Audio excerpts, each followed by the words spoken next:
Bonjour à tous, j'espère que vous allez bien. Aujourd'hui, je me suis réveillé tôt, il est déjà 7 heures du matin. Donc, on va passer à la leçon maintenant numéro 7 de la partie la chimie. Notre leçon d'aujourd'hui, c'est concentration molaire. En arabe, التركيز المولي. Donc voilà. Donc, on va commencer par grand 1, dissolution d'une espèce chimique. Dissolution en arabe dawaban. Vous avez déjà étudié dissolution en première année collégiale. Vous avez déjà étudié dissolution. Alors on va faire un petit rappel de ce que vous avez déjà étudié en première année collégiale. Donc si j'ai ici un liquide c'est ok. Alors si par exemple je vais mettre je vais choisir du sel, si je vais mettre du sel dans le liquide. Alors, voilà, c'est ce qu'on appelle la dissolution. En arabe, dawaban. Le sel va se dissoudre dans le liquide. C'est yadoubou fi elle-même. Se dissoudre. Ok? Donc, le sel va se dissoudre dans le liquide. Donc, on va appeler le sel, regardez, le sel, on va l'appeler le solité, al-jism al-mudab, c'est-à-dire le liquide, on va l'appeler le solvant, le solvant, ok? Et le mélange que je vais obtenir, le khalit que je vais obtenir en fin de compte, donc on va appeler solution. Donc tout ce que je vais obtenir, c'est solution. C'est-à-dire solution, c'est quoi? C'est solité plus solvant, ok? Solité plus solvant. Voilà, donc c'est ce qu'on... Et tout ça, on appelle dissolution, al-dawaban. Ok? Al-dawaban, dissolution. Donc, on met du sel dans le liquide. Ok? Et on obtient ce qu'on appelle une solution. On appelle le sel de solité, le corps qu'on met dans le liquide. Et le liquide, on appelle le solvant. Et ce qu'on obtient, on appelle solution. Maintenant, si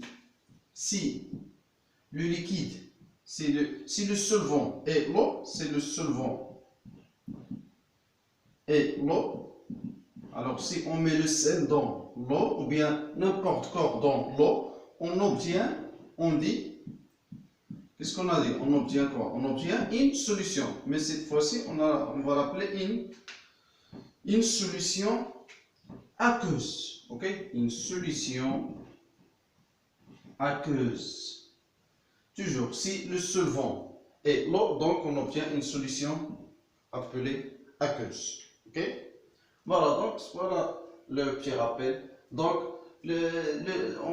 ici on a fait la dissolution d'une espèce chimique. Cette espèce chimique peut être le sel, ou bien le sucre, ou bien n'importe quoi. Ok? Maintenant, on passe à une autre.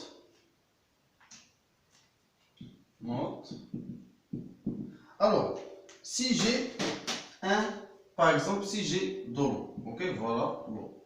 Lorsque je mets du sel, ok, qu'est-ce qui t'arrive au sel?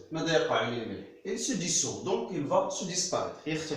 Lorsque je mets un peu du sel, donc le sel se disparaît dans l'eau parce qu'il est solité, ok, donc il se dissout. Mais après ajouter du sel, à chaque fois on ajoute du sel, à chaque fois on ajoute du sel. Donc si on ajoutait une grande quantité de sel, alors qu'est-ce qui va t'arriver? Qu'est-ce qui va t'arriver si on va ajouter une grande quantité? Alors à un certain temps, le sel ne peut pas se dissoudre. Donc à un certain temps, c'est-à-dire en arabe, الملح الذي نضيفه لا يذوب. كيوصل لواحد الوقت يعني ما كيبقاش مازال يذوب. Donc, alors, qu'est-ce qui t'arrive? Donc, le sel ne se dissout pas et on voit ici un dépôt du sel. Un dépôt, donc, c'est-à-dire que ce sel-là ne peut pas encore se dissoudre. Alors, c'est ce qu'on appelle maintenant, on obtient une solution. Ok, solution aqueuse. Pourquoi aqueuse? Parce que le solvant ici est l'eau. Donc solution aqueuse saturée. Mushba. Ok, مشبع. Donc le sel ne peut pas encore saturer. Alors voilà maintenant la question qui se pose. Donc si par exemple j'ai par exemple un verre où on met peu du sel et un verre où on met beaucoup du sel, donc c'est ce qu'on appelle concentration. C'est le titre de notre leçon. Okay? On dit par exemple concentration du sel dans ce verre est plus grande que concentration du sel dans verre numéro 2. Okay? Donc c'est ce qu'on appelle concentration tarquise. S'il y a beaucoup du sel par exemple dans le verre numéro 1, donc on va dire la concentration du sel du verre 1 est plus grande que celle du verre numéro 2. Ok? Donc on passe. Donc on a terminé maintenant ce qui concerne la dissolution.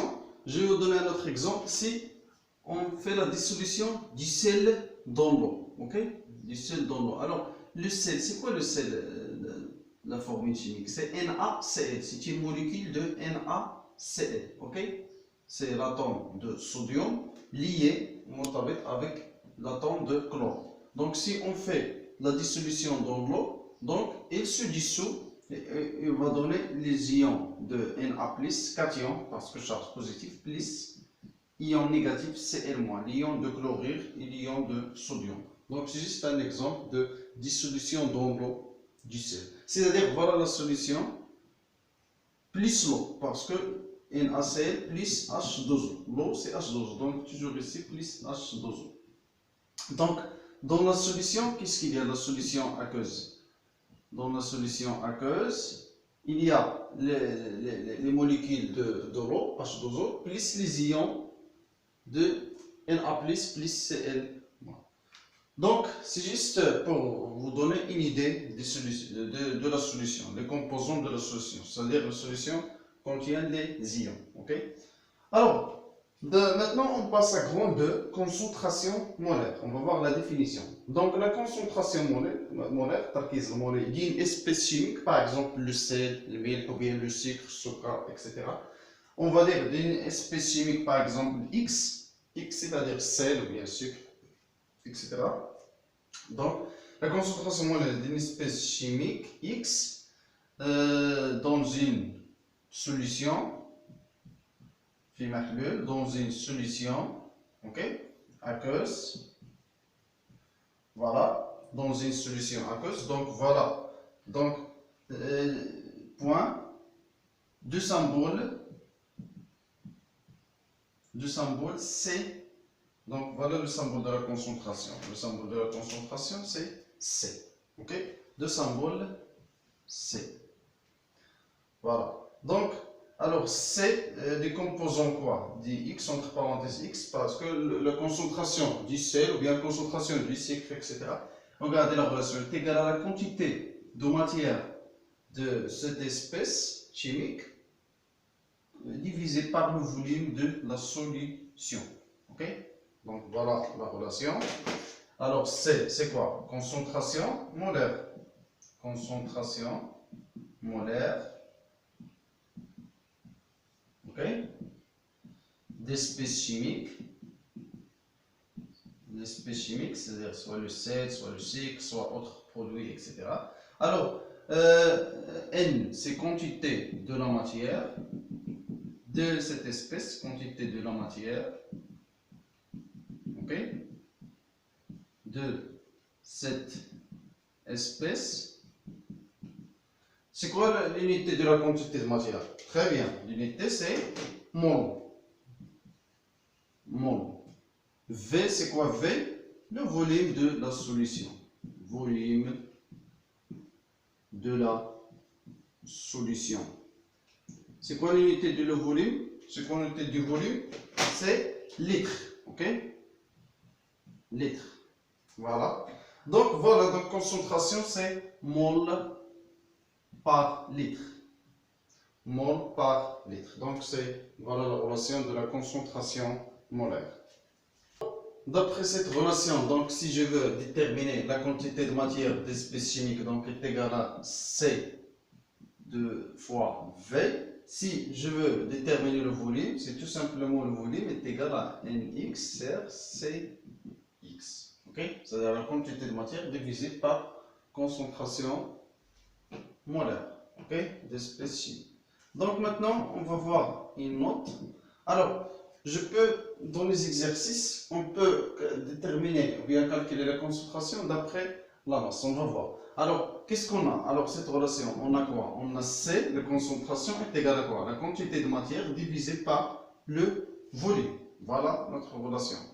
Et on sait quoi? Et on sait que, qu'est-ce qu'on avait dans la leçon précédente? La quantité de matière est égale à quoi? Dans la leçon précédente. Est égale à la masse divisée par la masse molaire. On a déjà vu cette relation dans la leçon précédente. Donc quoi? Donc C égale à quoi? Est égal à N sur V. Ok? N c'est quoi? C'est la masse divisée par la masse molaire divisée par V. Donc cette relation va donner la masse divisée par la masse molaire fois le volume. Donc voilà. Voilà notre relation de concentration. On peut travailler avec cette relation. On va passer maintenant à une application, tatbiq. On dissout en arabe le dibou, on dissout 5,5 g du glucose. Vous connaissez le glucose? C'est une molécule de sucre. La formule chimique c'est C6H12O6. C'est un sucre, sucre. Donc on dissout 5,5 g de glucose dans l'eau, filmée. Donc qu'est-ce qu'on a dit? Donc on va obtenir une solution aqueuse. Voilà. Donc la solution aqueuse obtenue à un volume V égale 100 ml. Voilà, j'ai la solution obtenue, c'est le volume 100 ml. La question posée, c'est calculer la concentration molaire en glucose de la solution préparée. En donc, voilà la masse molaire de glucose, c'est 180 g par mol. Solution. Alors, qu'est-ce qu'on veut déterminer? On veut déterminer la concentration de quoi? De glucose, de C6H12O6. Ok? Donc on va écrire juste C. Ok? C'est pas la peine d'écrire entre parenthèses parce qu'on sait déjà qu'on calcule la concentration de glucose. Alors on cherche la concentration de glucose. Alors on a la relation que je vais donner de la concentration, c'est quoi? La concentration égale à la quantité de matière divisée par le volume de la solution. Est-ce que j'ai la quantité de matière ici? Non. Mais j'ai la masse et la masse molaire. Donc, et on sait que la quantité de matière est égale à quoi? Égale à la masse divisée par la masse molaire. Très bien. Donc, je vais remplacer ici le N par la masse divisée par la masse molaire. Donc, C égale à N sur V, ok? N sur V, mais N égale à quoi? Égale à la masse divisée par la masse molaire. Donc, la masse divisée par la masse molaire. Donc, il va donner directement la masse divisée par la masse molaire fois le volume. Donc, voilà la relation de concentration. Maintenant, on va faire l'application numérique. Ok? Alors, la masse, c'est quoi? 5,5 grammes. La masse molaire, c'est combien? 180 grammes par mol fois le volume, c'est 100 millilitres. Est-ce que je vais utiliser millilitres? Non, il faut utiliser des unités internationales. Pour le volume, on utilise le litre. Ok? Le litre, la masse, toujours gramme. Dans la chimie, on utilise gramme, toujours. Et masse molaire, on sait que l'unité, c'est gramme par mol. Donc, comme vous connaissez litres, décilitres, centilitres et millilitres. Voilà. Donc, moi, j'ai 100 millilitres. 100 millilitres. Alors, en litres, c'est 0,1 litre. Ok? Donc, voilà le tableau de conversion du volume. Et on utilise notre calculatrice. Donc, 5,5 divisé par 180 fois 0,1, donc le résultat c'est 0,30. Donc c'est 0,3. L'unité c'est quoi? L'unité de concentration, c'est mol par litre. Ok? et d'où C égale 0,3 mol par litre. On passe maintenant à grand 3, dilution d'une solution aqueuse. Dilution en arabe c'est trfif. Alors, avant de commencer ce paragraphe, je vais vous poser un questionnement. Alors, si par exemple j'ai un verre, casse, ok, j'ai au début l'eau et j'ai ajouté le sel, donc j'ai obtenu une solution. Voilà. Alors, maintenant, si par exemple la concentration du sel ici, la concentration du sel dans cette solution est très élevée, c'est-à-dire tarkiz al-milh est très élevé. Alors, à votre avis, comment on peut diminuer la concentration du sel ici? À votre avis, comment on peut diminuer la concentration du sel? Si j'ai une solution de concentration du sel très élevée, comment on peut diminuer la concentration? Très bien, donc on va ajouter quoi? On va ajouter de l'eau. L'eau distillée, bien sûr. Ok? L'eau distillée ou bien eau pure. On peut dire eau pure. Ok? Très bien. Donc, on a dit, donc la dilution consiste à ajouter de l'eau pure. Puis, c'est-à-dire ma khalis. Alors, pour résumer la dilution, alors au début, j'ai voilà une solution, ok? Solution de départ, ok? Solution de départ de concentration, par exemple C1, ok? C1. Alors, si C1 est très grand, la concentration est très grande, alors pour diminuer cette concentration, donc qu'est-ce que je vais faire? Je vais faire la dilution, ok? Trfif. Donc, et je vais obtenir une solution, ok? Une solution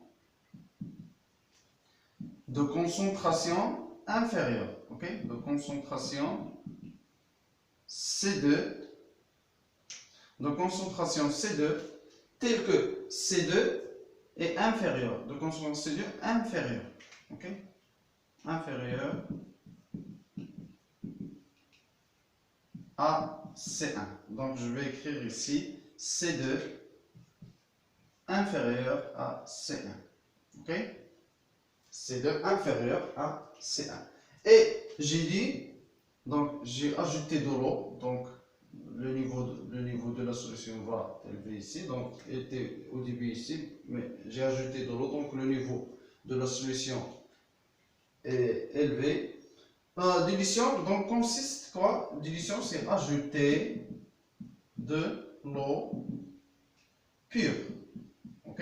C'est ajouter de l'eau pure. On appelle la solution de début, ok? La solution de départ, on appelle aussi solution mère. Ok? Solution mère. C'est pas mère mère al-oum. Ok? Solution mère. Et celle-là, après faire la dilution, on l'appelle solution fille. Ok? Solution fille. Vous pouvez trouver ces solution mère, solution fille dans les exercices. Voilà ce qui concerne la dilution.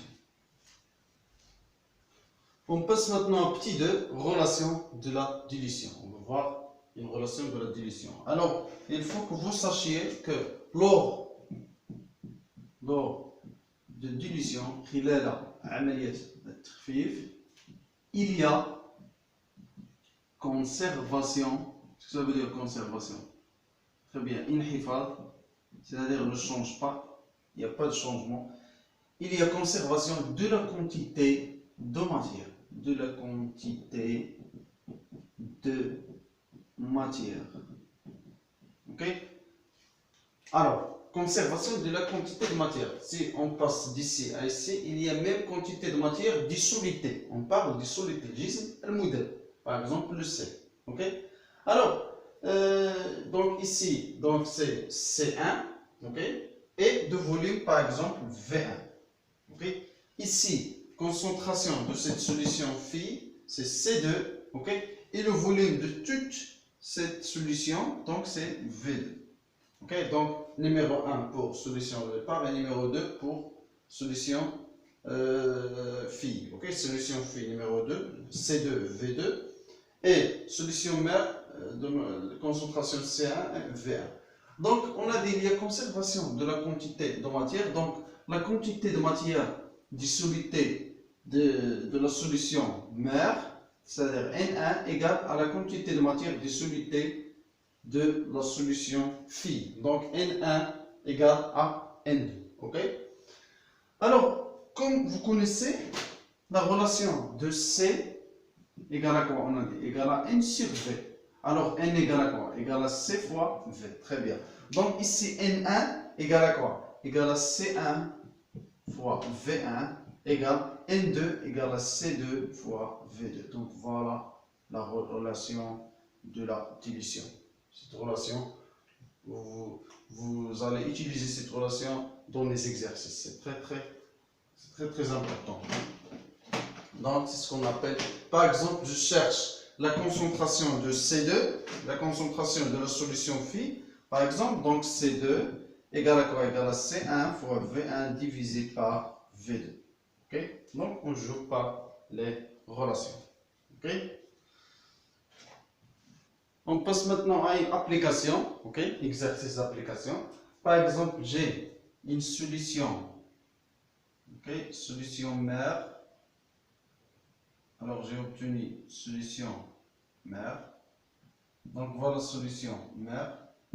C'est la solution de départ. Alors de concentration, on va l'appeler CM. CM c'est-à-dire mère, solution mère. Donc par exemple 1 mol par litre. Donc c'est concentration très élevée. Normalement les concentrations sont toujours on trouve 0, etc. Donc CM et j'ai du volume égal à 10 millilitres. Ok? Alors, pour diminuer cette concentration, donc on va faire la dilution. Ok? On va faire la dilution. Qu'est-ce qu'on va faire? On va ajouter de l'eau. Ok? Ajouter de l'eau. Donc, voilà.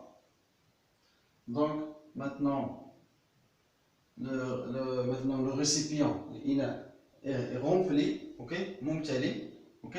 Donc le volume total ici, le volume total, donc ce qu'on appelle solution phi, ok. Donc solution phi,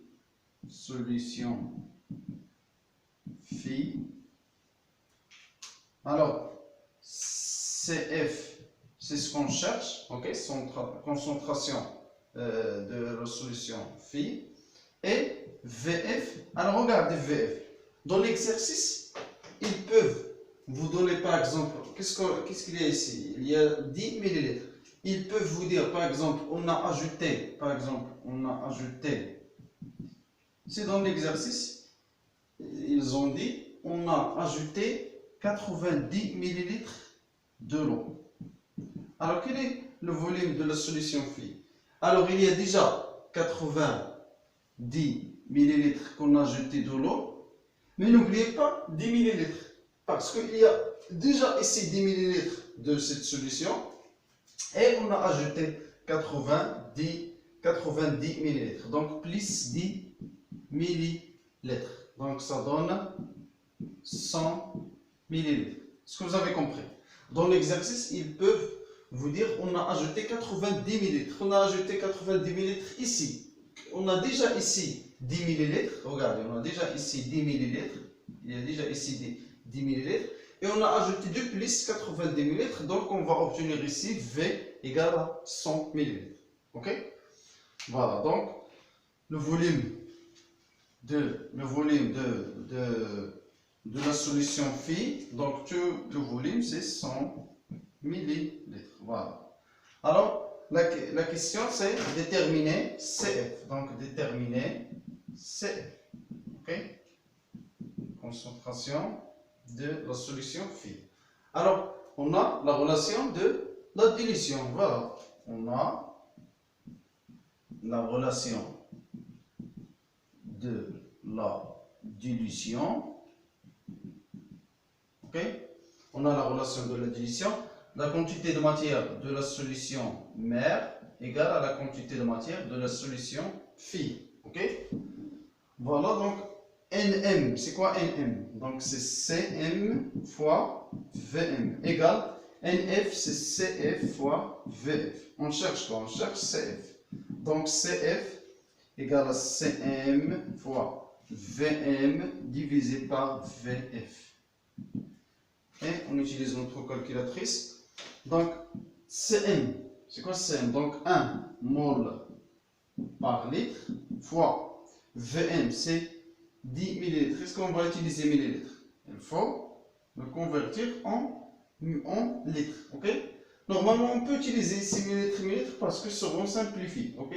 Mais parce que vous êtes débutant maintenant, donc on va convertir. Donc, comme vous connaissez litres, décilitres, centilitres et millilitres. Alors 10 millilitres, donc ça donne 0,01 litres. Divisé par VF 100 millilitres, voilà 100 millilitres, donc ça donne 0,1 litre. 0,1 litre.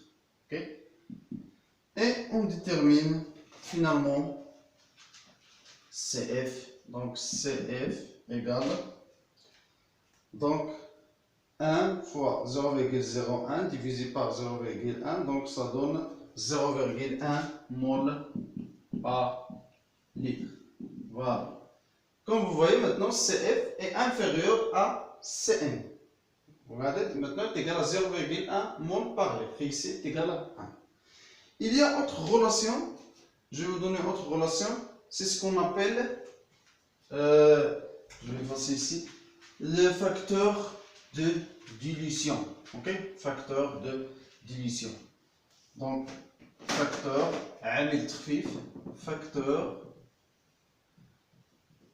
de la dilution. Ok? Facteur de la dilution. Donc, le symbole c'est F. Ok? F égale concentration. Toujours égale à concentration de la solution mère divisé par concentration de la solution fille. Ok? Et comme vous connaissez, toujours Cm est supérieur à Cf. Donc quoi? Cm est supérieur à Cf. Donc toujours, donc F est toujours supérieur à 1. Ok? C'est égal, par exemple, si on a trouvé F égale à 3, donc on a fait la dilution 3 fois. Ok? Si on a trouvé F égale à 6 fois, donc on a fait la division 6 fois. Si on a trouvé 6,5, donc c'est 6,5 fois. On va voir dans notre exemple ici. Donc Cm divisé par Cf dans cette application. Cm égale à combien? Égale à 1. Ok? Cm divisé par Cf, on a trouvé combien Cf? 0,1. Donc ça donne quoi? Ça donne 10. Donc on a fait la division 10 fois. Regardez ce qu'on va convertir. Donc Cm égale à 10 fois Cf. Ok? Donc on a fait la division 10 fois. Donc on a terminé maintenant notre leçon. Je vous souhaite une excellente journée. À la prochaine.